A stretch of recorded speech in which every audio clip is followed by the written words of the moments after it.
আমার বাসায় আজকে দাওয়াত করেছে, তাই আমি যেহেতু শ্বশুরবাড়িতে সকাল সকাল উঠে তাড়াহুড়ো করে রান্না করে ফেললাম। রান্না করে তারপর আমি ব্যাগটা খুব সুন্দর করে গুছিয়ে নিলাম, কারণ অনেক সময় দেখা যায় আমি ব্যাগ গোছানোর সময় প্রায় সময় আমি চার্জার বা হেডফোন কিছু না কিছু বাসায় রেখেই যাই। তখন যাওয়ার পর আমার অনেক আফসোস বোধ হয়। তাই আমি এখন থেকে সবসময় আমার ব্যাগটা আগে থেকেই গুছিয়ে রাখি। আমি আমার দরকারি জিনিসগুলো খুব সুন্দর করে ব্যাগে ভরে নিচ্ছি মনে থাকতে থাকতে।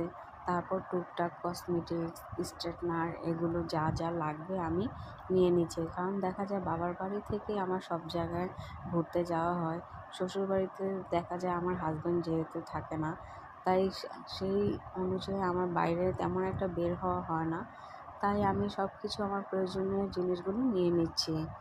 গুছানোর পরে তারপর এখানে আমি একটু নাস্তা করে নেব, যেহেতু আমি রান্না করার সময় আমি নাস্তা খাওয়ার সময় পাইনি।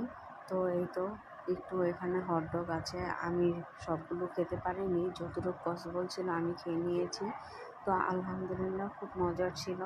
সব মিলিয়ে আমার সবগুলো কাজ খুব সুন্দরভাবে কাজ সম্পন্ন হয়ে গিয়েছে। আমার ব্লগ যদি ভালো লাগে অবশ্যই লাইক করে সাবস্ক্রাইব করে পাশে থাকবেন বেল আইকন টিপ দিয়ে।